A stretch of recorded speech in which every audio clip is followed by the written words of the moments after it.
In recent decades, communitarian thought has developed into a significant and varied collection of views in political theory, primarily opposing specific interpretations of modern liberal political theory.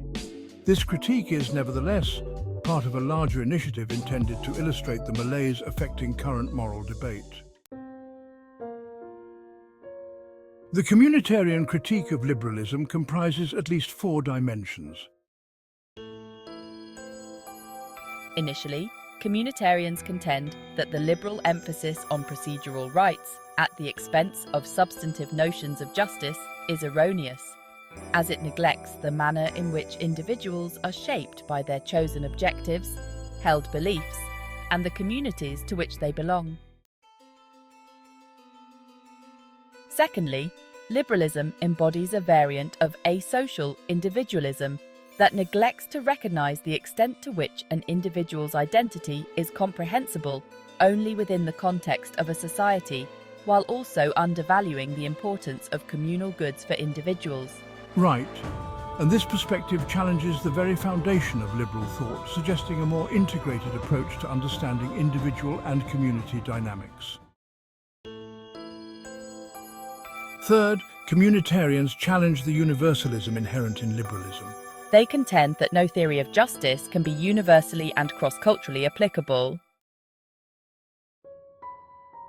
Fourth, communitarians express skepticism over the moral precedence that certain liberals assign to individual choice. If personal choice is merely a matter of subjective desire, then there exists no reasonable basis for assessing whether one lifestyle is superior or inferior to another. The focal point of the communitarian argument is the assertion that individuals may only cultivate their distinctly human abilities within a societal context. The individual is non-existent before the emergence of society.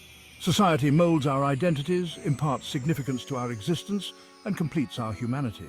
It is an essential prerequisite for persons to become moral agents and fully accountable, autonomous entities.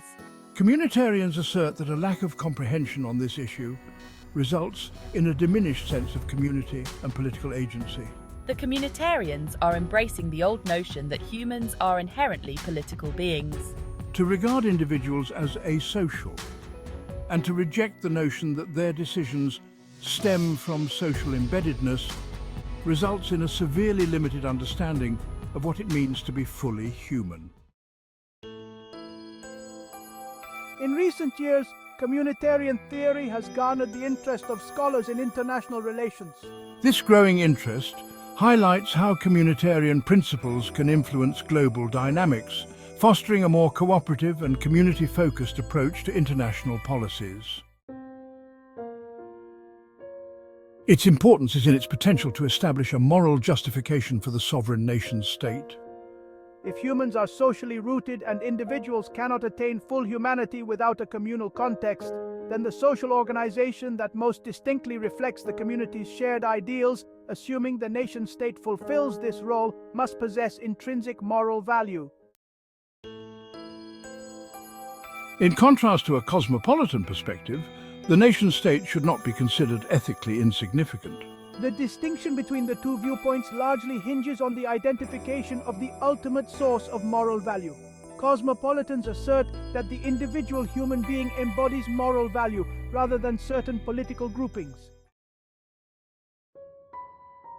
One of the most intriguing facets of communitarian arguments in international relations is their congruence with specific interpretations of political realism. The intriguing and contentious aspect of these readings is their exclusion of numerous elements that most scholars, especially in the United States, would consider fundamental to this intellectual tradition.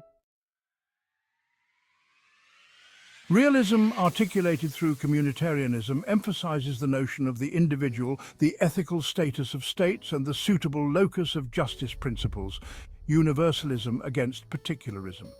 Amitai Etzioni, a leading thinker and practitioner of communitarianism in the United States, has recently endeavored to expand communitarianism to a worldwide context. He contends that a novel global framework, comprising the UN, ICC, EU, and Kyoto protocols, embodies the normative amalgamation of Eastern ideals, social order and equality, and Western values, liberal autonomy and individual rights.